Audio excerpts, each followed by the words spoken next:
What's up? What's up, everybody? Happy Wednesday. Wednesday. What's up? This is Alvin Louis from Courage is a Habit. Tonight, we just are popping in for a Courage After Dark because we do have a guest who used to be a teacher, and I had interacted with her on Instagram. And we had exchanged a couple of posts, and she said, "You know what? This is a conversation best have on live." And of course, you know how we are. We never shy away from having live conversations because we feel like having live conversations really get to the root of it. Um, we find that people who are dishonest can never have a live conversation because the dishonesty goes really fast. So credit to the person here that she's going to be coming on, because at least you try to have a good faith, right? I think if you approach it with good faith, then you can have a live conversation. This is why none of the really woke teachers, none of any of the dishonest people ever want to take us up on a conversation or offer to do a live debate, because they know that the lies only last about 10-15 minutes before it all comes crumbling down. So anyway, I'm going to bring my beautiful co-founder up first. Hello. Hello, Alvin. How are you? I'm doing good, Jed. How are you? I'm good. Have you I'm had a good. good busy week? Yes. Yep. We Lots had of a work, busy- but it's been good.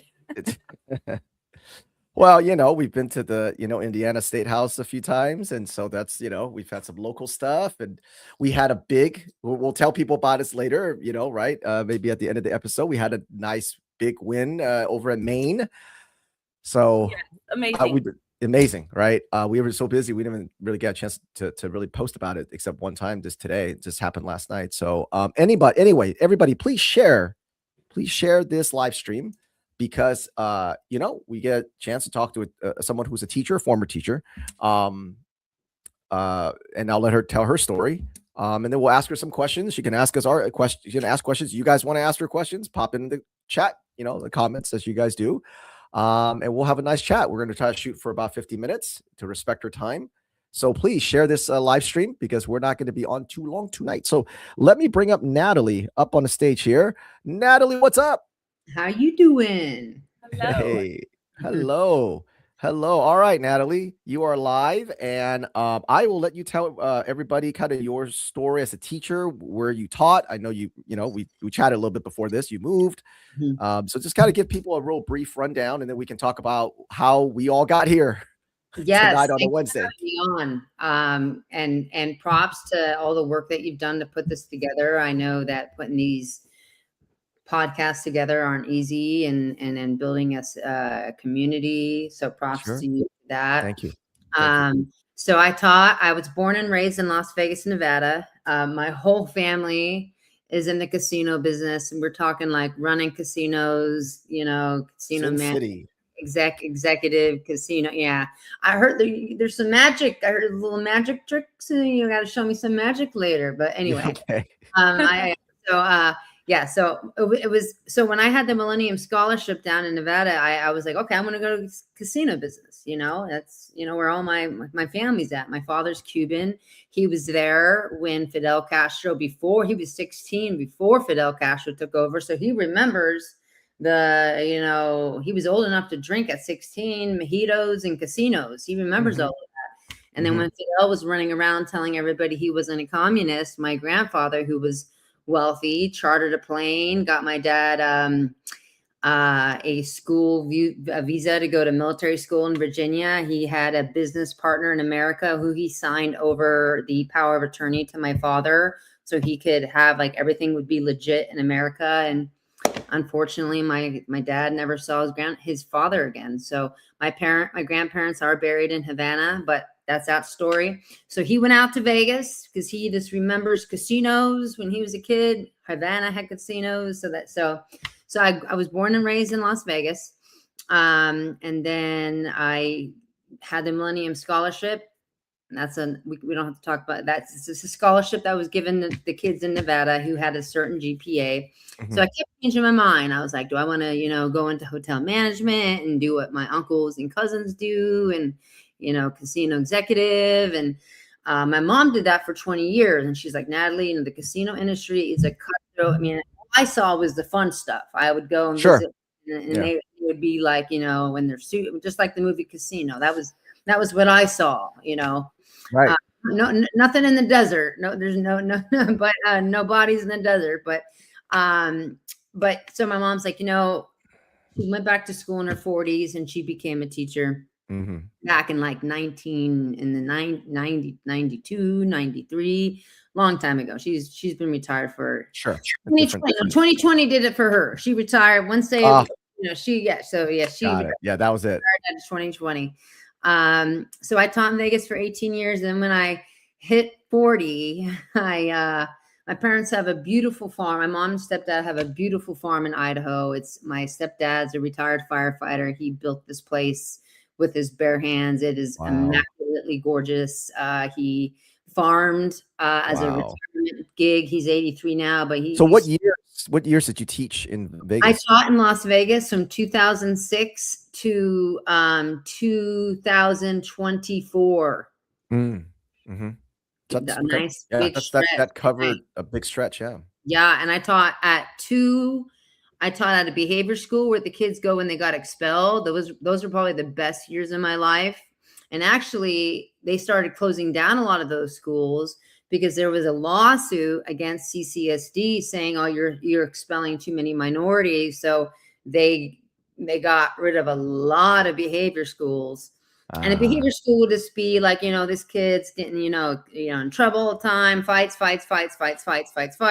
So when they said too many non-white, non-Asian kids is basically what you mean. Yeah, minority. So you know what? Too many black and brown kids are getting expelled. That's really what it means. In other words, I'll keep it at that. Yeah. And so then they said that. So they said that's too many. So then they started closing those schools. So what happened to those kids? They would stay. They would stay in school. You would have your progressive discipline, and if they did something atrocious, there were still schools open, but it would have to be for pretty atrocious stuff. Like, so if kids consecutively fought on campus, they would just get suspended and then they would come back to school. So what year did they start doing, hey, wait a minute, there's too many black and brown kids going to these 2017. I think the lawsuit, I didn't even know the lawsuit was going on. None of us did. Right. I think, they lost it. And then I think the agreement, money was paid out. So I don't know. Do you know what policies came in that made them change that? Because obviously those behavior schools have been there for quite some time, right? Probably ambulance chance. Yeah. Very long time. Yeah. So something obviously between that 2000, you said 2017 it came in, but then they were probably starting to propose it in 2014, 2013, 2015, 2016. These things take some time. So then schools started closing. I'm assuming not like all the schools, is like one at a time, a little bit. Behavior schools. Yeah. We had a lot of them. We had probably about a good 8 that were open, and then they left only 3 open. So they closed 5, and so basically the students that would have gone to these schools then stayed in basically their regular school. Right. So there would be like different. And so what do you attribute to that? And based on your experience as a teacher being on the ground, obviously you're in the professional development, you're in the meetings, right? All those things, they come out, they say all this stuff, you're in there. Right. And then so you're working in the school. What in your opinion, based on experience, what did you attribute that to? I'm sorry, the closing of the schools? Yeah. Well, why they started saying, hey, wait a minute, there's too many minorities, there's too many. I would say ambulance chasers and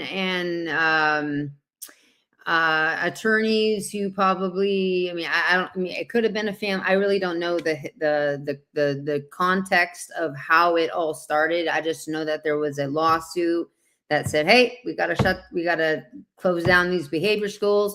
My guess, it would be parents, attorneys who were, into the racial CRT ordeals and this isn't fair. And there goes the behavior schools. So yeah, in a nutshell. So do you know what do you know about restorative justice? Like that? Yeah, I know that it doesn't seem to really really work. I mean, I know that. See, here's the deal. It's so complicated because I understand. I mean, I don't have children, and it's not because forgive me, Chelsea Handler. It's not because I'm some Chelsea I know. Oh, Vegas. So you're a Vegas girl. So you were out partying on, on the weekends. No. I did have a daughter pass away, and I wanted a family, but Damn, I'm sorry. It didn't work out for me. Thank you. That was 12 years ago. My ex-husband was a cop. So there was just a lot of trauma that happened within there. Always with my brother. I mean, I'm Italian and Cuban. So, I mean, like all my Italian cousins, 4 to 5 kids, we're Catholic. I mean, so I was surrounded by that. Always wanted that. It didn't work out for me. I'm so sorry. Where was I going with that? So I was asking what you knew about restorative justice. Okay. Yes. How it came in, what was it, what they say was, and what it actually is. I was wondering if you knew that. That the family unit. So for example, like, if when I was a kid and I messed up, or, my brother raised 5, he's a Gen Xer, he's 50, and his 5 kids are just amazing. I guess maybe I'm a little biased, but I mean, like, so, you discipline your child, and then you turn it around, you turn your son or daughter around, you give them a hug, and you explain why that discipline happens. So I guess the idea is restorative justice is, there's too much of the discipline happening and not enough of the metaphorically hugs happening. So we got to just do all the hugs and not the consequences. But yet you need both. Any child needs both. You need I hate to say this. I'm going to go all across the internet, now. The spanking, and then you turn your kid around and you give him a hug and you explain why that doesn't happen. So it was without restorative justice is mainly like, okay, we're just gonna, you did this, and this, you slapped your teacher in the face, but it's because your feelings were hurt and you didn't eat breakfast. And don't get me wrong, those things could be true, but there still needs to be consequences. And I'll explain one thing. I'm not only was a teacher, I was a special education teacher that worked. I mean, I did work with more profound students, as in like, feeding tube type students, but most of the time I worked with the emotionally challenged students. They're always changing the acronyms to BPC. One student was always getting away with everything, because he was protected by this umbrella of his eligibility for special education and his emotion. So, one day he turned 18. This is when I was working at the behavior school. He turned 18 while he was at school, and he was pulling his same old stunts, doing whatever he wanted, punching whoever he wanted. And one day he punched a teacher, and Clark County School District Police didn't pick him up this time. It was Clark County. It was Metro. It was Las Vegas Metro. And this kid had learned he had, because he was protected for so long and not having, he might have had a behavior plan, because all these students have, and so-and-so's is anger. They get to have, they get to have a water break, or they get to go sit in a room that's, and come back with a lollipop, or, whatever. There's, different things, and the intentions of it might be nice, but so this kid actually was in big time jail for about a month, because he just could not, because he was never taught to control his anger. Right. And do you know what the connection is between social emotional learning and restorative justice? Like, do you have a? Well, I know that the social, like back in the day, it started with, calming, the good parts of what we think of it would be. And then I guess KSOL in 2019, am I right? It started to kind of combine where your culture is and what your upbringing was, and this is why this is happening, and kind of focusing more on what you didn't get that created this for you, and then the separation and whatnot. Do I have that right? So Jen, why don't you let's do a quick summary on SEL, what it really is, what they say it is, what it is, and then let's So do it a changed quick over the years. let's talk about the change, or if Mhm. there was one, which there wasn't, and then let's Yeah, talk about restorative justice. Let's do restorative justice as well, and then I want Jen to kind of give us this, because she is the leading expert in the nation on SEL. Mhm. And so I want her to kind of give you just a rundown of, and hopefully when she's done, it will help you make some of the experiences you had, especially with the behavior school, will make a little more sense. And then Right. I have a question for you when she's done. Go ahead, Jen. I was talking about the 1960s SEL is kind of what I was referring to. Oh, But yeah, oh, oh, sure. I see. I see. back in the day, I Kind think, of yeah. like Oh, back in the character okay. education. Yeah. Character then- education, right? But No, go we're on. talking about Castle SEL. Let's hear it. Yeah. Because I think I ignored all the trainings when I was there. So the social emotional learning that that we experience today, it was formed in 1994 out of Castle, the Collaborative for Academic Social Emotional Learning. It was always meant to be what it is today. A lot of people think that in 2019 that it changed, that's when they added in the transformative. It was really just a rebranding, but when you go back to the original intent, it was always meant to be this very progressive systemic change within the schools. But you can't just snap your fingers, obviously, and do that overnight. Of course, they sold it to the schools as, we're going to come in and teach children how to, how to learn empathy and manage their emotions, build positive relationships, all of that rigmarole. So, a lot of people kind of compared it to what throughout the decades we've experienced in education, whether it was just kind of character education or I don't know, we had the golden rule posted in my classroom when I was growing up, stuff like that. And so people just thought it was another kind of form of that, but it wasn't. And so when social emotional learning specifically came in, they really obviously focused on 5 competencies and teaching children how to manage their emotions, such as empathy, compassion, whatever, name whatever soft skill you want to name. But what it really was a way to come in and teach all of these things through what they call an equity lens. So it's that critical race theory lens. And this is from the beginning of time with social emotional learning, even though a lot of people are under the impression that it changed over to that in 2019, 2020. It actually was always this. They just kind of rebranded it and started hitting it harder, because at that point, they actually had social emotional learning embedded into our entire education system. And so in 2016, it was in over 90% of the school districts. And a lot of people also don't realize that it's not just okay, we're going to do social emotional learning, or we're going to have a program. Like my school used Leader in Me, which is out of Utah, Stephen Covey. And so they don't realize that it also was a systemic change to everything that we experienced in the schools.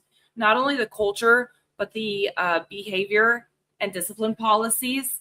It was the way that the school counselors operated. It was everything had to be trauma informed. It was teaching through a culturally responsive lens, culturally responsive teaching, which is just literally the application of critical race theory. So that is what social emotional learning did. As far as, is there anything more you want me, Alvin, before I go to the restorative? Just the restorative, maybe just restorative justice. Yeah. So when it came in as far as the systemic change, again, part of that was the discipline policies, and that is when we went from zero tolerance over to restorative justice practices. And so I actually worked off and on before I had my position that I got fired from, and I worked in a behavior room for quite a while because I did not want to take a full-time position. I had young children. And so I was actually not in an outside behavior school like what you're talking about, but when we had the actual resource rooms at my school in the school. So we had a couple of rooms that we actually, and I'm sure you understand this, but kids, depending on, their needs, would come down for certain subjects. Sometimes they were just having a bad day. They were having a meltdown. Sometimes we were, dealing with all of those behaviors, and we had our own room. And it happened at the same time that you're talking about this. And when social emotional learning and the restorative justice policies swept the nation in education and the behavior and discipline policies, they decided that having those children in those rooms or in another school, like what you're referring to, that's oppressive. That is oppressive to those children. And they always talk about, well, we have to close the gaps, right? Whether it's the discipline referrals or the academics, we're always going to close the gaps. And they said, you can't do that. That's oppressive. And so across the nation, what we started seeing was, whether it was schools like what you worked at, where it was specifically for those kids, or the resource rooms in the regular schools, they started closing down because they had to now abide by these new policies, and all of those kids got sent back into the gen ed classroom. And therefore now today you see what's happening, and I'm sure you've experienced it. It's mass chaos, because it doesn't matter what people want the world to look like. It's not all roses and perfect. And some of those kids cannot handle themselves in there. But because they say, if you pull them out and you give them actually what they need, which is actually what education should be, if it's least restrictive area, or environment. If you have a child in the gen ed classroom that cannot handle it, and they're melting down and breaking things and cussing and causing problems all day long, that is not their least restricted environment. So I don't know, Alvin, I can if I can hit on other things. So that happened. Actually, I'll just finish here. But literally, I had the resource room that I was working with, strictly the behavior kids is what I was working with. I took a couple of years off for my young daughter. When I went back, so that was around the same time that you were there. But then or a little bit earlier, I guess. But when I went back then in 2018, I was like, where'd the behavior rooms go? Why are all of these kids in the gen ed classroom? They can't handle it. This is chaos. And they said, we're not allowed to do that anymore. It's oppressive. And so that specific policy, the restorative justice, came in under this umbrella of social emotional learning, and shifting the way that everyone thinks about the world and what they will put up with. So whether it's her room or your entire school, and then they put these kids, leave it in gen classroom, they just need nature take its course, because obviously you're going to drag the entire learning environment down, right? Then they can go, look how poorly the Black kids are doing and the brown kids are doing. We need more social emotional learning. Yeah. So anyway, I wanted her to share that, because one of the things that always shocked me, and I'm going to ask you, I'm not trying to put you in a corner or embarrass you or anything. I genuinely want to ask you, when that video that you had commented on of me on Haley's show, and I was like, Jesus, these teachers are the dumbest people I've ever met. How come they don't ever see? How come they fall for everything, right? And a lot of teachers, as you saw, were like, I don't do that. I don't do that. And I go, okay, what did you do when SEL came in? And they were like, oh, SEL was just a thing, right? Like, it was just something we laughed at or ignored. Or some people go, oh, we just did it for 15 minutes. Or I guess my question for you, as a teacher who's been in there for so long, you said from 2026, I think you said, and then you were a teacher before SEL came in, you were a teacher when SEL came in, and then you were a teacher when SEL really took hold, right? So it's not a 15-minute program. It's not something you can just leave in. I think you said, oh, I just left a book in my mailbox. I didn't even look at it. It was a systemic change that brought in things like restorative justice, data collection, all those things. So my question for you, how come so many teachers didn't know what SEL was, or what restorative justice was, or what it was meant to do to the classroom? Like, when you're living through it, how come you guys didn't basically rise up in arms and said, this is completely abusive? Why are so many teachers still today? You saw the comments today in 2026. They're still saying, and they're not woke teachers, by the way, right? They're like, oh, I'm a Christian teacher, I'm not woke.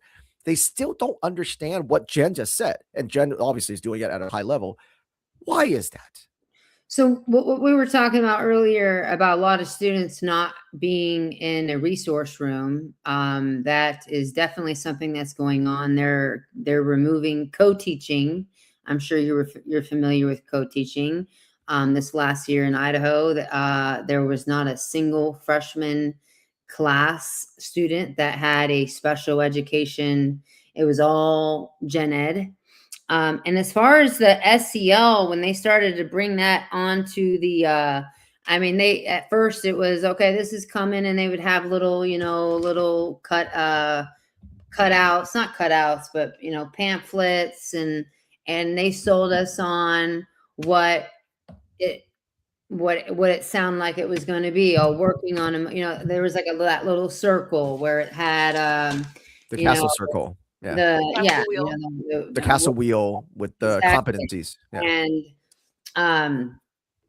And it was at we had like an advisory period where we would have announcements and the Pledge of Allegiance.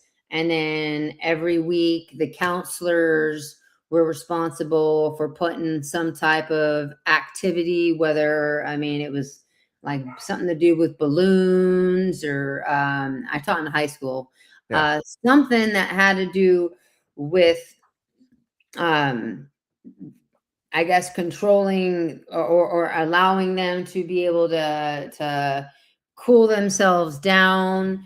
Maybe by the time I left, or I honestly, like I said, CCSD always had a lot of people pushing against it. Like when my friend Lorena Bracetti comes on here, who's a trustee. Her main thing was fighting against, obviously, going all the way back to COVID. But I honestly just didn't in the trainings, in the books, it didn't show, okay, the restorative, we saw the restorative justice all the way back when they started closing the behavior schools, or like, and then, I had conversations with administrators who were like, my hands are tied. My boss is telling me I can't explain the kid, and I can't expel this kid. And the first question out of their mouth would be, what's their ethnicity?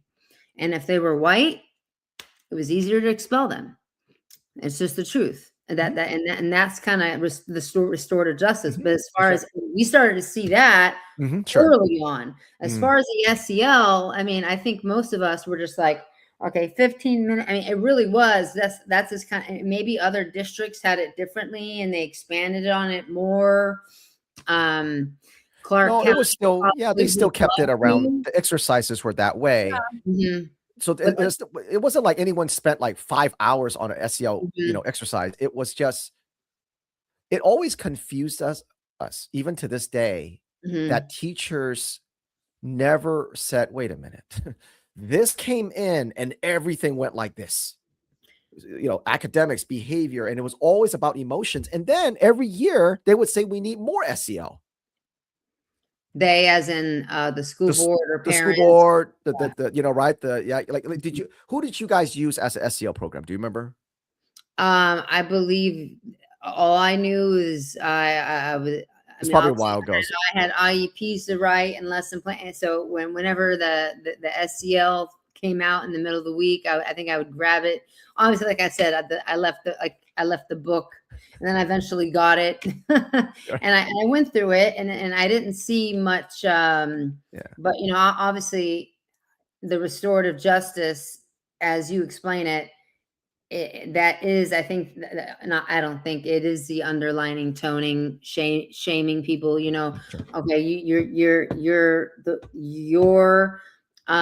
deficits or this or that is because of society and how unfair it's been to you or whatnot. I see that when I had my SEL, I guess, lessons put in my mailbox every week, or there would be like a slideshow that say, okay, so for SEL this week, show this slideshow, and it would be about how to calm your emotions. But I didn't quite see, I don't want to say quite, I didn't see restorative justice much before I left Clark County.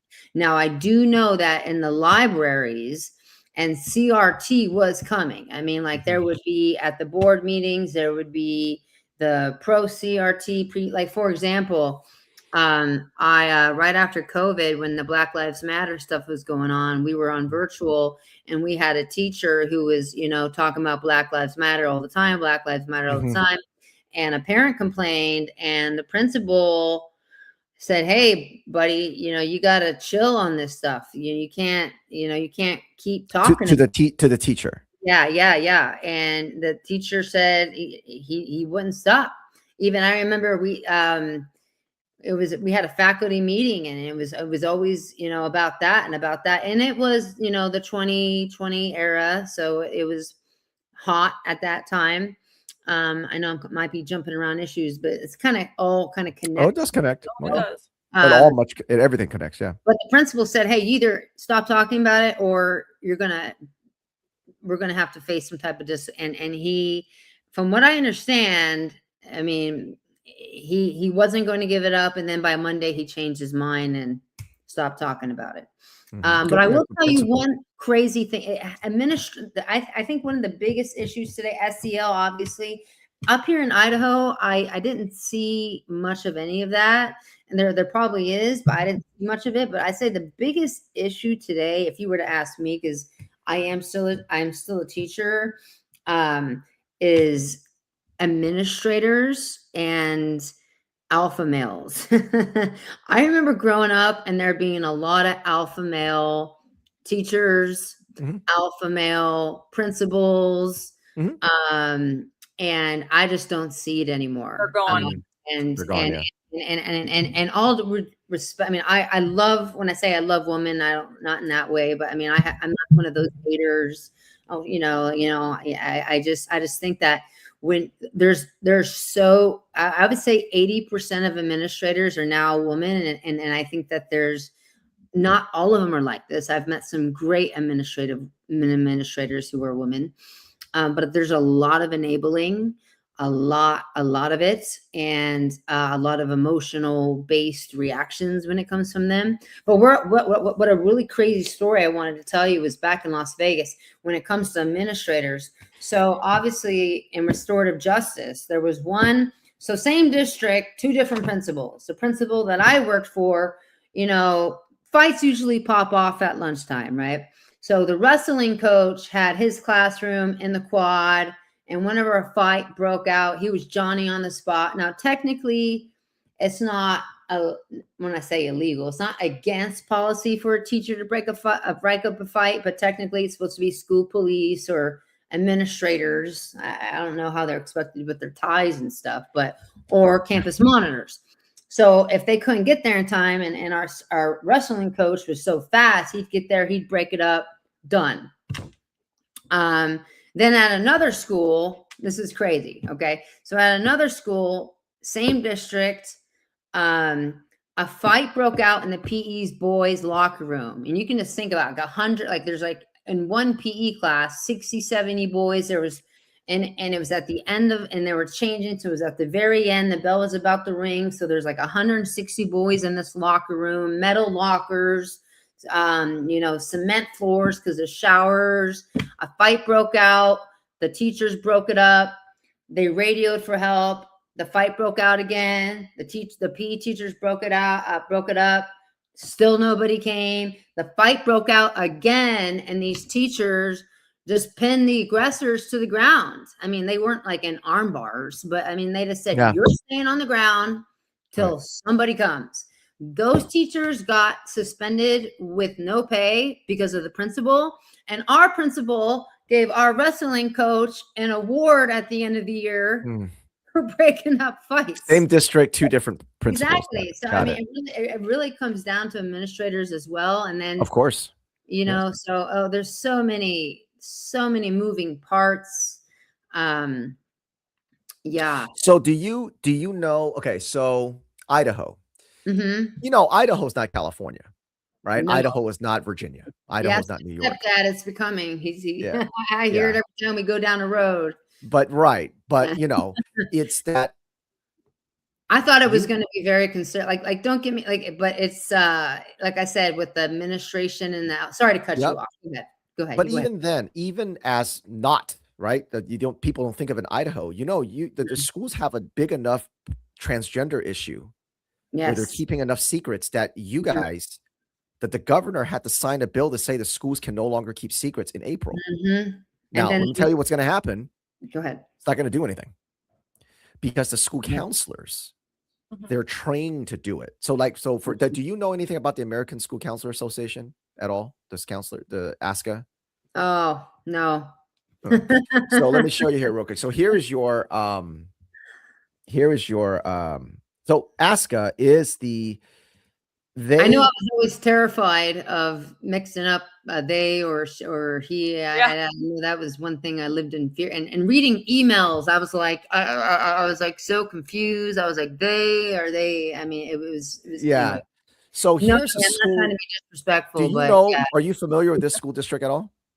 Let me Or see it's here. Orofino, Ah, Does I that wonder ring a what bell? part of Idaho is it in?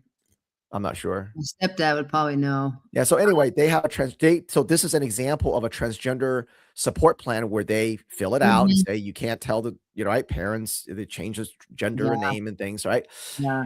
And so Idaho uses suicide policies. Okay, they always hide behind suicide. They'll say if we out the child, it can cause suicide. They're going to kill themselves, right? So that's Mhm. how Yeah. you'll hear, right? You know, you hear that a lot.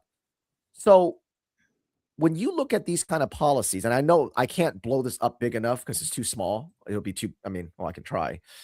But when you look at these suicide policies, they all come from the American School Counselor Association. Yeah. And I know it's it's hard to see, but and I'll send you the link. This is a link to your Yeah. to your policy in Mhm. Idaho.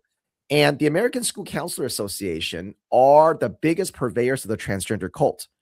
Mhm. That's all they're training them for. That's Mhm. that's their whole mission is DEI, transgender cult. And we did a report on them last year that basically exposes their own ethics statements, their position statements. So you can see here, I'll read a paragraph for you. School counselors are committed to creating an emotionally, intellectually, and physically safe environment for all students. Sound good, right? If you stopped it right there. And to Right. using inclusive language and positive modeling of gender equity. Creating this environment promotes the development of each individual by removing bias and stereotype for all students in schools. What they mean is that they have to force all the students to abide by transgender language. Yeah. And it goes on and on and on, right? This is their whole entire foster and affirm identity, equity, anti-oppressive, anti-bias. I mean, just on and on and on. Now, let me just back up here. Do you know who helped write the suicide policy for the American School Counselor Association? And in fact, the Idaho Department of Education actually links to them, and it's the Trevor Project. Are you familiar with the Trevor Project at all? Have you heard them a little bit? No. Okay. The Trevor Project is one of the nastiest, most disgusting transgender organizations that exist in America. Tell me about it. So ASCA hired them to write the suicide policy, and the Idaho Department of Education links over to ASCA in their big old mental health report, or their not report, but their big mental health manual. They link to the Trevor Project. They believe in everything transgender, right? Sterilization, mutilation, keeping secrets from parents. Furthermore, not only did they hire the school council, the Trevor Project to write it, the person Oh, that helped this write guy, the one that was still in clothes. that's Yes. exactly right. Sorry, Throwing women's underwear on them. Yep, women's underwear at the airport. That's Luggage. exactly right. Yeah, I remember that. So here is Jill Cook, the vice president of ASCA, saying, "We're so pleased to announce the release of the revised model school district policy on suicide prevention. This suicide policy is what the Idaho State Department of Education uses." Mhm. So I mean, I'm this not is what, recommending suicide, but yeah. So I this think is where manipulation. it's manipulation, of course, right? Mhm. And so what we're saying here is these organizations is the foundation to your school system. And Yeah. it always shocks us that teachers don't actually know what ASCA is. Mhm. And so that's why when we come out and say, no, the schools are doing it, we got teachers that go, I'm not doing it. We're not doing it. It's like, you guys use ASCA. You guys used their model. How do you not know that? And so that is always mind-boggling, because when Jen was a teacher, when it all came in, she was like, what the hell is this? Right? And she started looking into it. But so many teachers don't. And so I think it's we really appreciate your time coming here to kind of give us that perspective as to why don't you know what a ASCA is or what a Trevor project is? Because that's so much of the fabric of a school system. Is it just do they hide it? Is it just so many things? It's just kind of hard to look deeper. What Were it you kind of in elementary? What grade level were you at? And when you I were was K through 6. K through 6. Okay. I'm not trying to, get off the hook here. I think once kids hit high school, I think so many teachers, there's so many things that teachers blow off when it comes, because I'm not talking about like the kids. I'm talking about, hey, we got this 2-step equations with a distributed property test we got coming up. I think a lot of teachers just stop doing the fluff. And I'm not saying that's an excuse. I think that a lot of the elementary teachers definitely all day long. I'd say a lot of the English teachers. But then there's a lot of teachers that just kind of, the more stuff they're piling onto us. And be honest with you, yeah, I guess it was ignorant of me to not see it. But what the material they were giving us was watered down stuff that was sounded, that was nice, okay, this is, with happy emotion. But I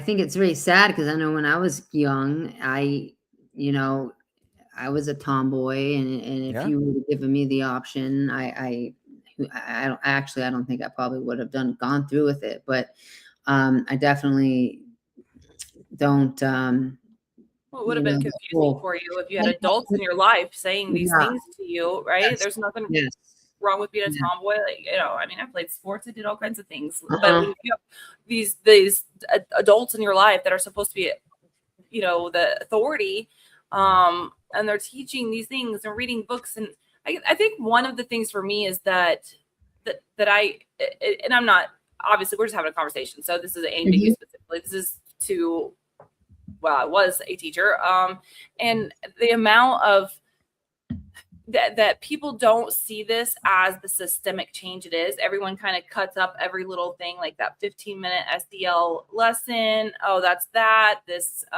kid didn't get a suspension because blah, blah, blah. And everyone still, a lot of people in teachers specifically will say they just don't see this huge change. And it's very difficult for me to understand that, because I'm like, your whole day is completely changed as compared to what it was 10 years ago. And when the young teachers come in, right, they always have all these new things, and it's like, all these new theories that are going to work, and it's often wrapped up in emotions and not actual academics. So it's just one other thing I want to say is that I'm sure you can imagine there's a lot of teachers and counselors and people in the school system that are not fans of Courage is a Habit. We call this stuff out, and I know you're not like a woke or anything like that, but you can imagine how many people don't like us doing this. And I often think, if I'm scrolling or something, like sometimes I go and look on TikTok just to see what's the narrative today from teachers, what are they kind of hitting on this week or whatever, and often they are overwhelmed with the amount that's being put on them. They admit that the kids aren't learning, that the kids aren't listening, that the kids are misbehaving, that the administrators aren't listening. They're not letting them, I hear them say, I went to college because I actually wanted to teach children. I can't even get to it because of all this other crap that they're putting on us. And I always think, we agree with you. We agree with you. Like, it would, if teachers, not you specifically, I'm just saying in general, but instead of just hating on us for calling out this stuff, maybe if they listened and said, you know what, is there a point to what they're saying? We're telling everyone consistently, like, here are issues. Like, it almost seems like, there should be an opening there for, regardless of politics, for people like us and even people in the teachers in the school wanting to teach, to be able to come together and say, okay, listen, these policies aren't working. We can fight politics out later, but this is not working for kids. You want to teach. We want you to be able to teach. But there's such a divide there. People often are very defensive of the system that we're trying to explain to them. So yeah, I don't know if you have any. I think a lot of teachers who are kind of in past the 20-year route, they're I don't want to speak for elementary teachers. They're in for the home stretch, and the biggest issue is that, I mean, I got reprimanded. I'll tell you, in Las Vegas, sorry, I'm skipping an issue. Las Vegas, I'd say half the kids would stand for the pledge every single day. Here in Idaho, I would have bet my house that at least one kid, I never had one student stand for the pledge, not even on 9/11. And no kidding. I exploded. Wow. Really? I did. Wait a minute. In Idaho? In Idaho. And I would have, like I said, I would have bet my house that would have never. Wow. So and then I got reprimanded for, I mean, I never asked a kid to stand, but I kind of, I was like, you know what, that flag isn't about, the immigration policies or about this. It's about coffins coming home draped with them, so you guys can sit there and complain. And then I got reprimanded for that. But see, you know what though? This is what that critical race theory does. It makes kids hate culture responsive teaching. Yeah, these children that, and then America. in combination with teaching these social emotional learning skills through that lens. Yeah. When you look at the whole system, that is what we're driving into these children consistently.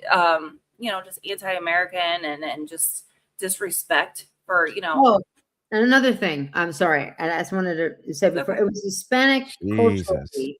It was Hispanic Cultural Week. So I obviously, my mom's family's from near Pittsburgh. So I did Roberto Clemente. It was like during our advisory class, here in Idaho.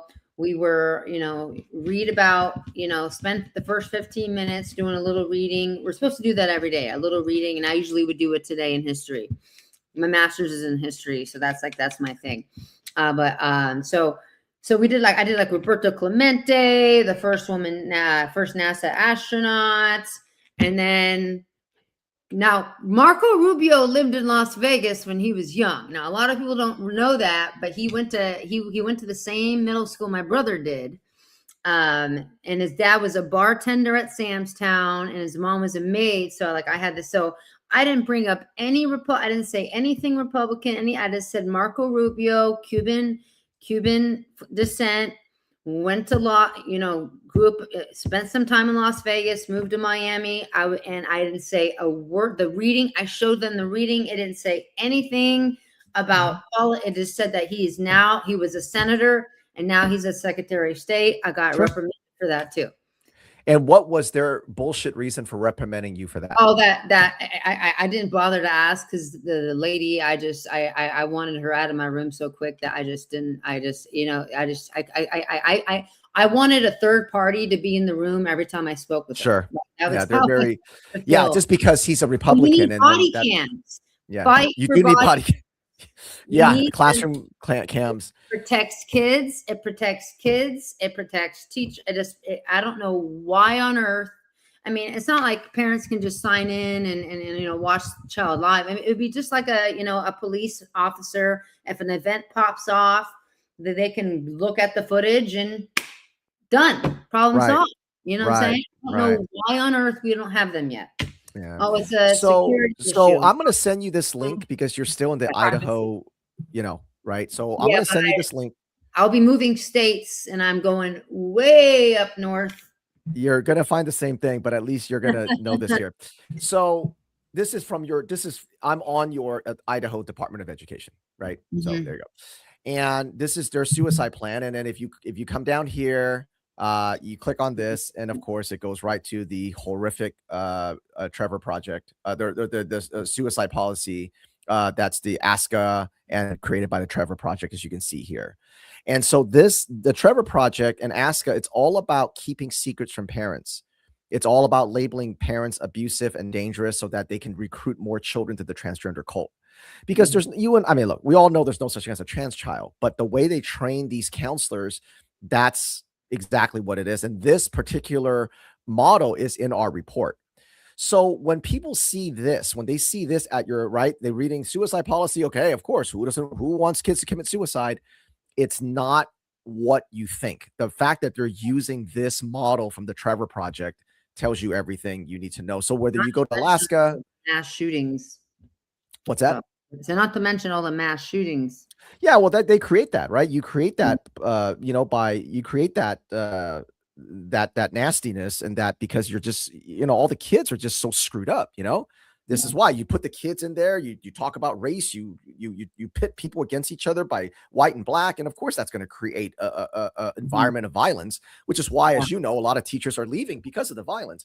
So whether you go to Alaska or wherever you are, everything that we, the things that we showed you here, or everything she said, it repeats itself in any of the states. But I, want to respect your time. It's a Wednesday evening. I'm sure you got a lot to do.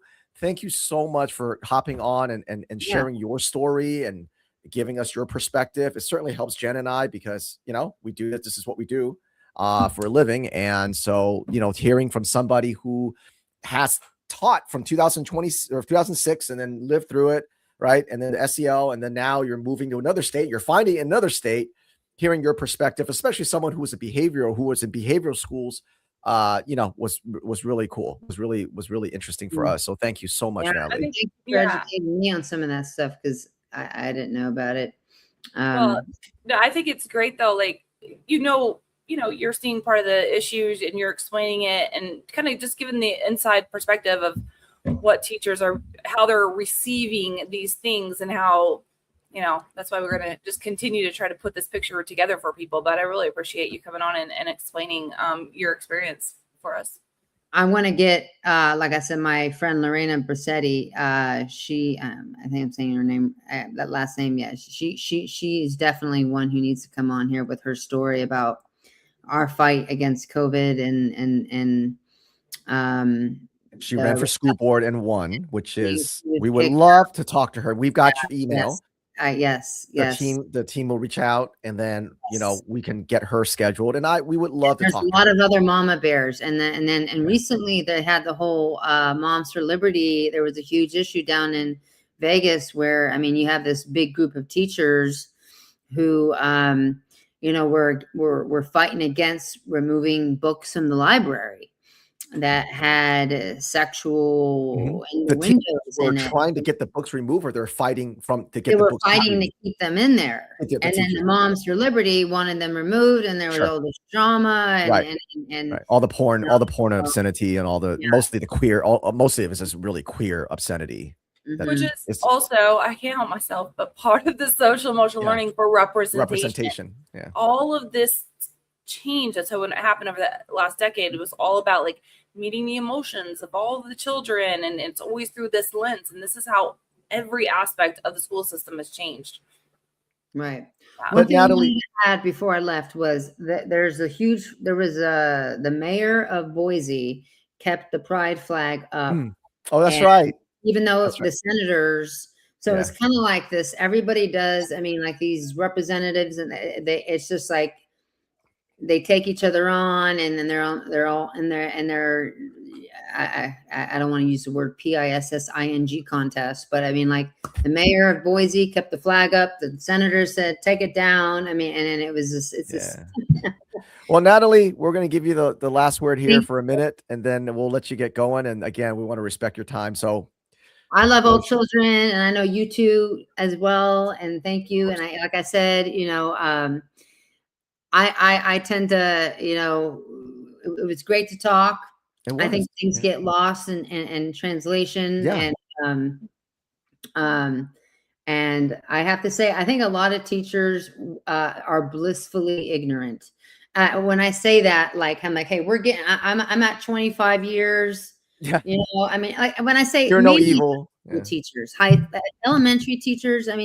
I know I know conservative elementary teachers, but a lot of them eat it all up. What you're talking about. Actually, I don't really know any of them. I just see them. I saw them at the board meetings, but I do have family members who are, and they're like, "Oh my God, this is crazy! This, this, and they just can't believe it." But they're like, I'm at 26 years, and then 4 more years, and I can retire for the rest of my life. And so I know it's complicated, just like with the cops, what they're dealing with, and them choosing, do you continue to deal with this or do you work for that pension? It's a tough. It is. It tough. is. But I stood up. I tell you, COVID was the vaccine, and that was my hill to die on. And then I kind of started going through my own. Good for you. And when SEL and all that stuff started, like I didn't really realize what was going on. But I know my friends, they were going on. So that's why I need to put you in contact with them, because then they can go elaborate more on the book and elaborate more on that. Absolutely. Well, we're going to get that scheduled with your friend. And again, Natalie, thank you so much. Thank you so much for your time. We don't take that for granted. Have a wonderful evening. And if there's anything that comes up, you've got our team email, so we'll help you out. All right. Yeah. Thank you. Peace out. Good night, Natalie.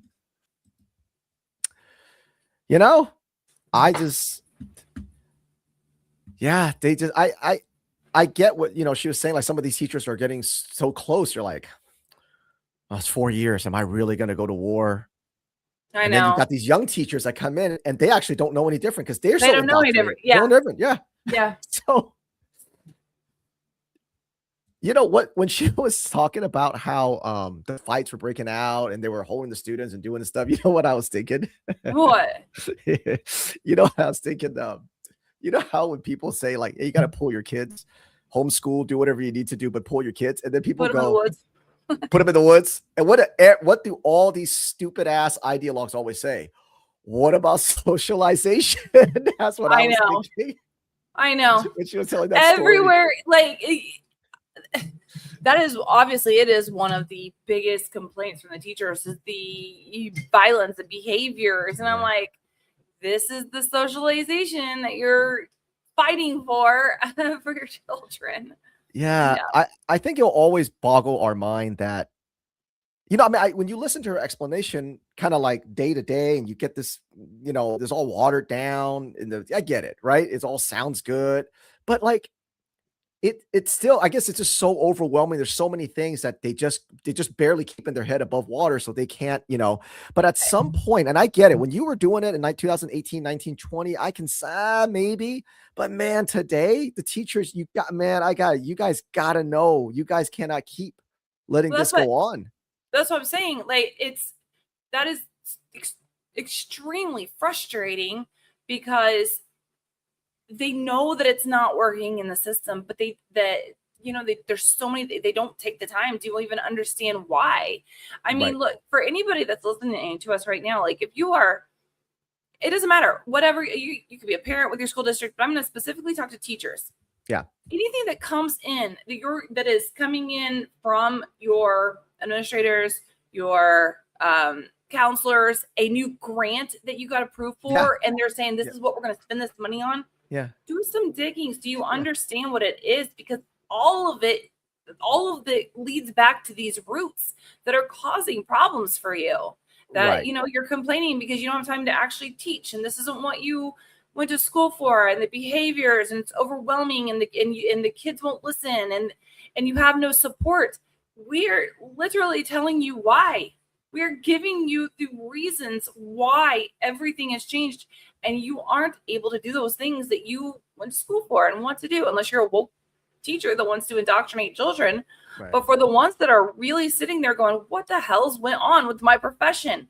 We're giving it to you. We're telling you. So just start looking into, no matter what your program is or whatever grant you got approved for, anything that changes, a little bit of a different strategy that your administration starts pushing, look into it, see where it's coming from. The roots always come back to one of these tentacles that we're talking about. Yeah.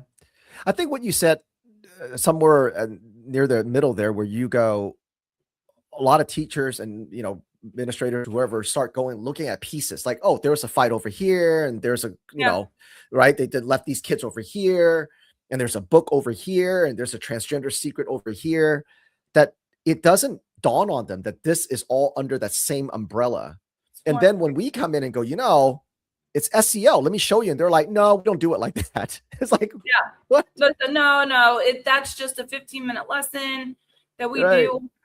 That's how they see it, but they don't understand all of the changes and transformation that came with it. They also don't understand exactly how that data works against them. That they're Right. We didn't get collecting from those students. Yeah. It's not just collecting data, it's that what students are vulnerabilities. struggling in your classroom. Teachers, why would you need these surveys? What kids are struggling. So what is your school doing with that data? What is your school counselors doing with that data?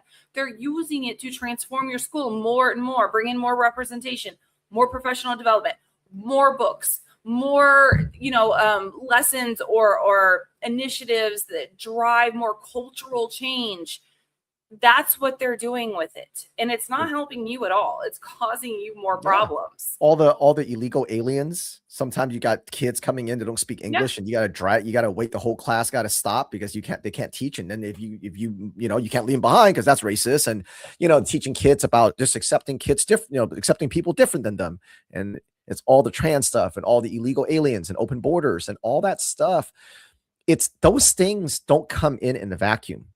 It comes in education is an $800 billion a year budget. Where did all that money go? It's not to pay you guys, not to pay teachers. Right. It's to do this stuff. It's not for, innovative ways to teach academics. It's always about, we'll be able to teach academics when we teach more of this SEL crap. Always. Right. It's always about that. And it's just getting wasted and it's crazy. I just want to remind, if there's any teachers or anybody that's listening right now, in our country, children get a free and appropriate education. They're all guaranteed that. However, here's what a lot of times people that will argue for that are leaving out. It also includes that has to be for that student in the least restrictive environment.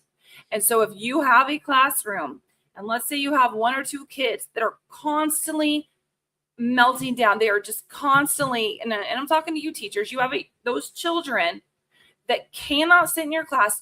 Every day that you go to school, may not say it out loud, but your life is going to be hell for a part of the day because of those kids, because they can't behave, they don't listen, they interrupt everyone else, you can't teach, your focus is always on them.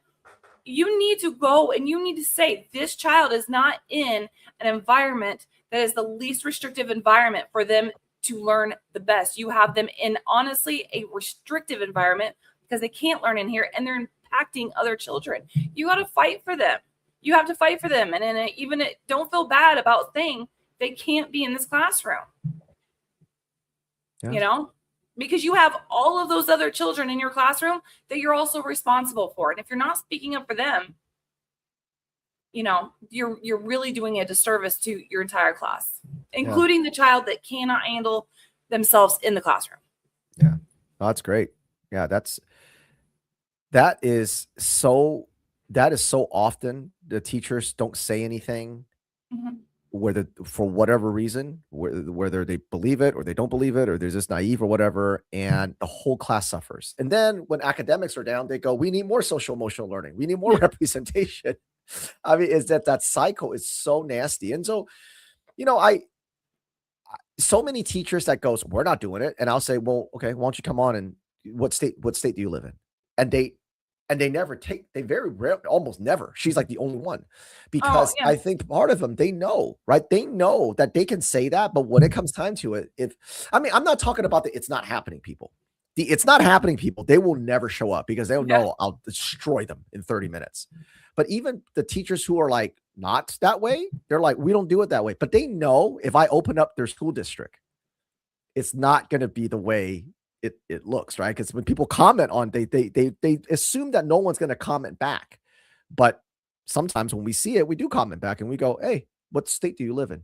We'll show it to you. And then they never do it. So when she had said, hey, you know what, it's easier to do it live than in comments, I knew that we could have a good faith conversation with her, with Natalie. And it was. And it was, right?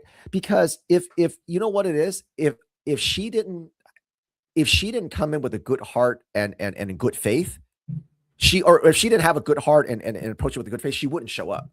Because the people that say you're lying or whatever they always say, it's not happening, whatever, they never show up. Like 0%, as you know, right? The zero.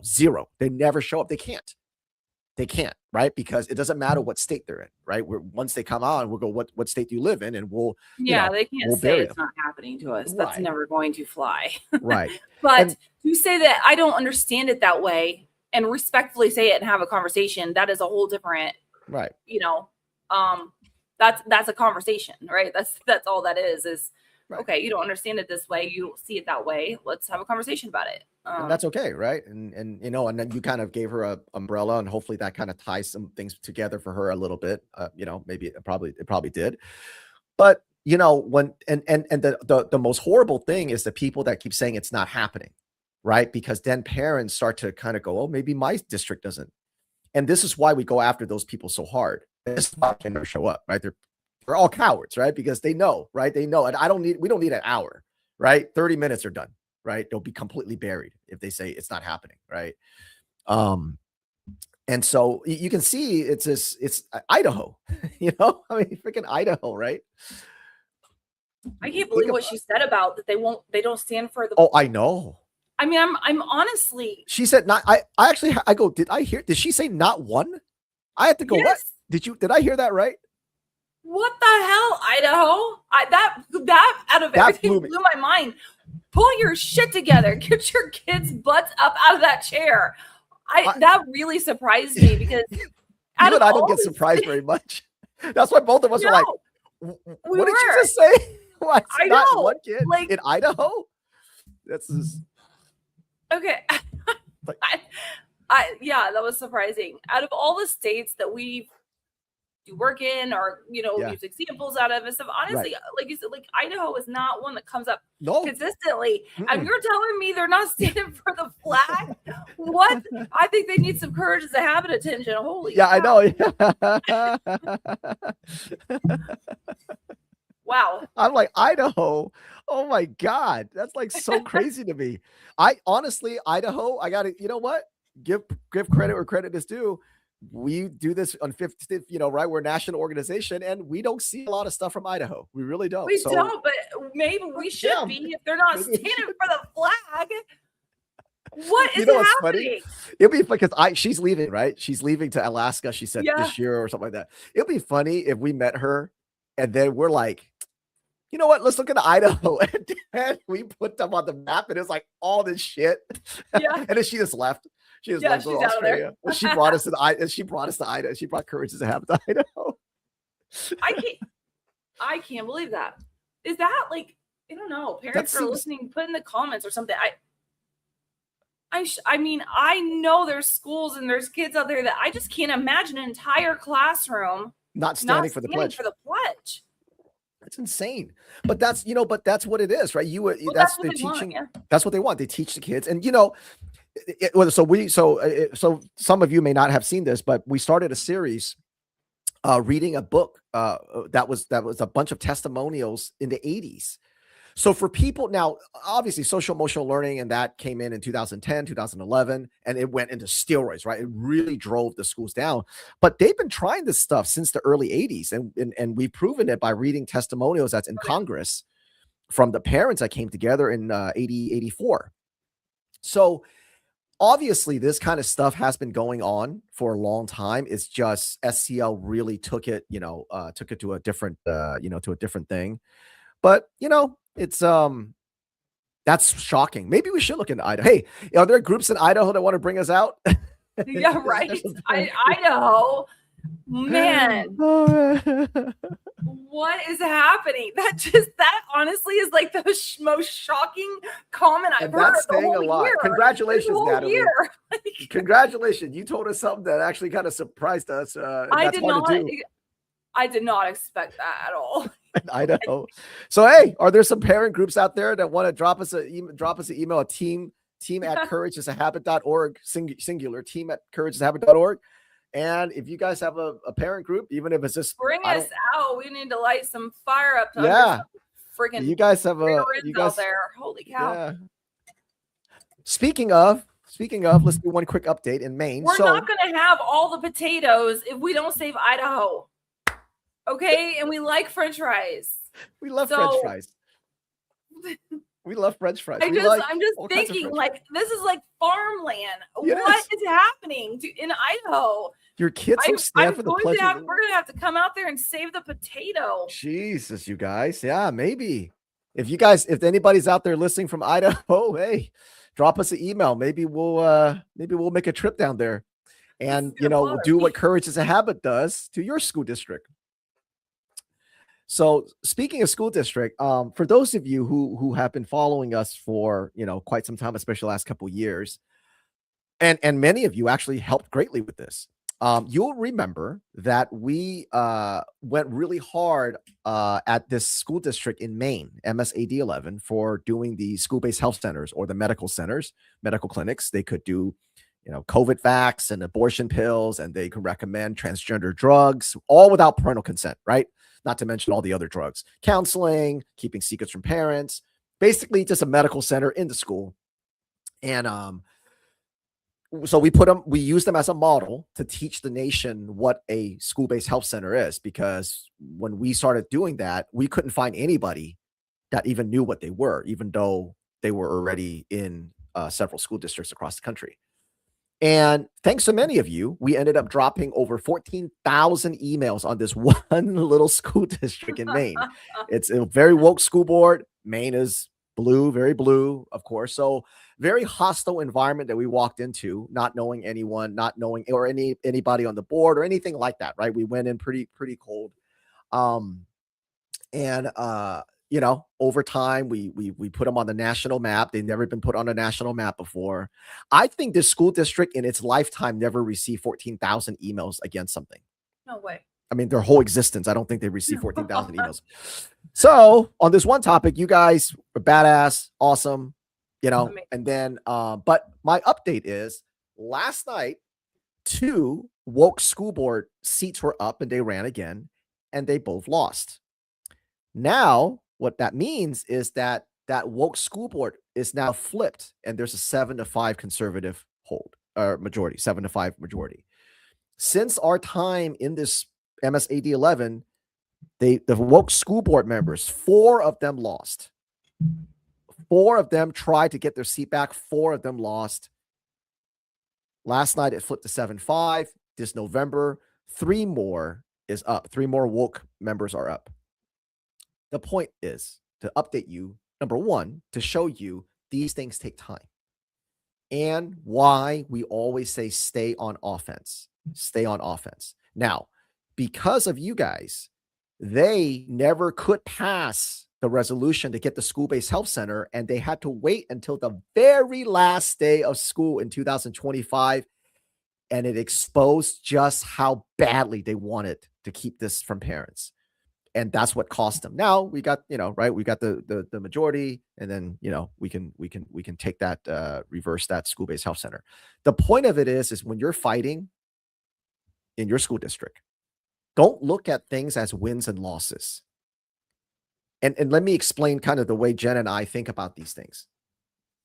If we go after something and we want to beat a bill, obviously we want the bill to fail, right? Because we're fighting it. It's going to, the bills that we fight against, obviously is going to be bad for children. It's going to keep more secrets from parents and destroy more parental rights and all that stuff. When that night comes, Jen and I, of course, want the bill to not pass because we put a lot of effort in things. But we don't hook any of our energy on whether we win or lose. And we don't use those words internally at Courage is a Habit. And here's why. And now we used to, but we've learned that how you doing that does us no good, does you no good.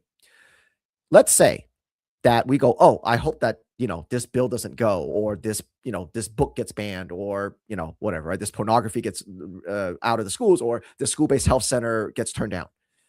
If it goes our way on Thursday, let's just say, on Friday, when Jen and I get up, nothing changes. That school district still has SEO and restorative justice and all the, school counselors. So we don't go, oh, we won. It just that went our way. Tomorrow, I mean, we're happy on Thursday night.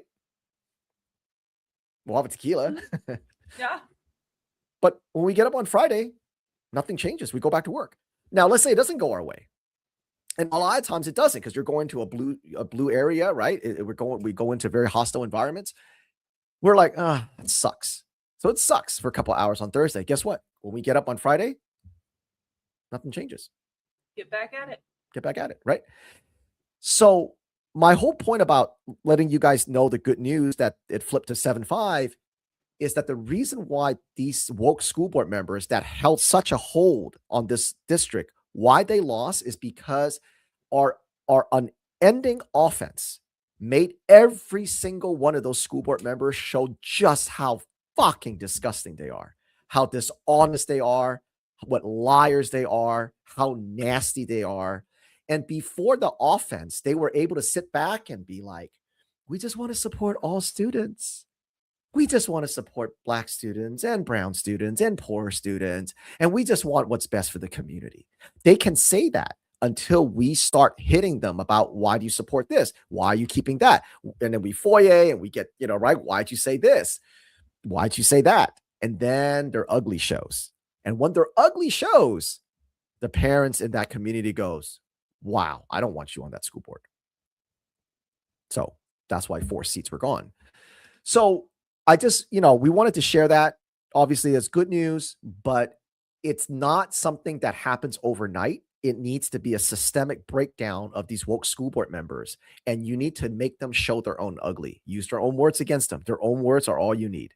You don't need anything more. You don't need anything less. And that's what we specialize in. It's just simply using their own words against them, and they hate it.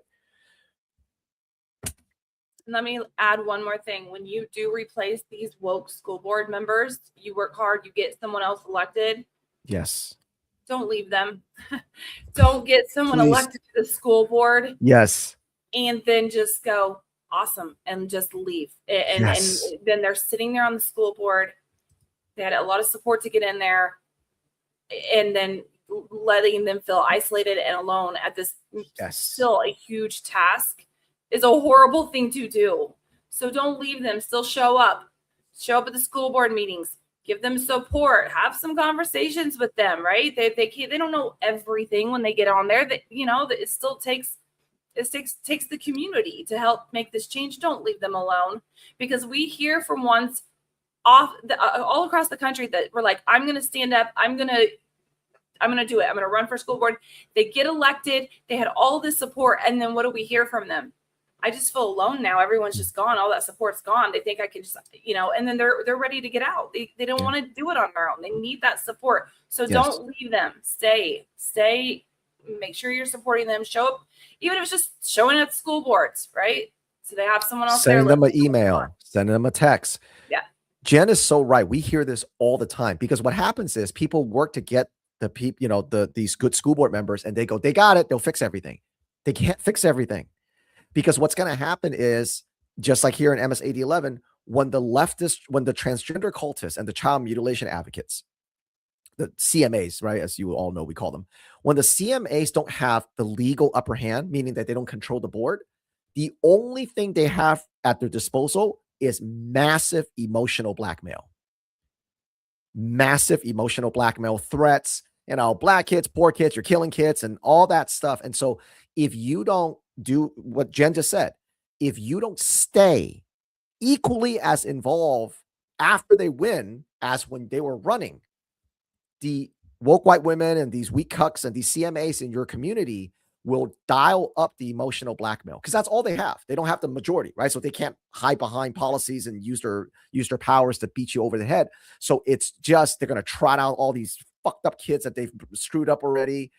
It's going to be emotional blackmail times 100. And so your new school board members, they don't know how to handle that, because who does, right? There's just a normal person that saw something wrong and try to do it. They're not built yet to do that. You got to stay involved to give them that support. Yes.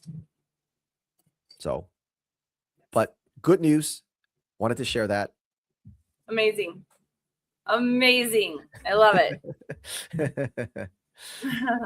This was the school board. This was the school district. If you guys, for those of you who are the OGs that have been following this, our day ones, this was the guy where we did the foyer, and it discovered he threatened me with the AR-15 and a Doberman, and then he lost his seat too. Mm-hmm. And then he got so mad after he lost his seat. That was the first loser. That was the first loser, yeah.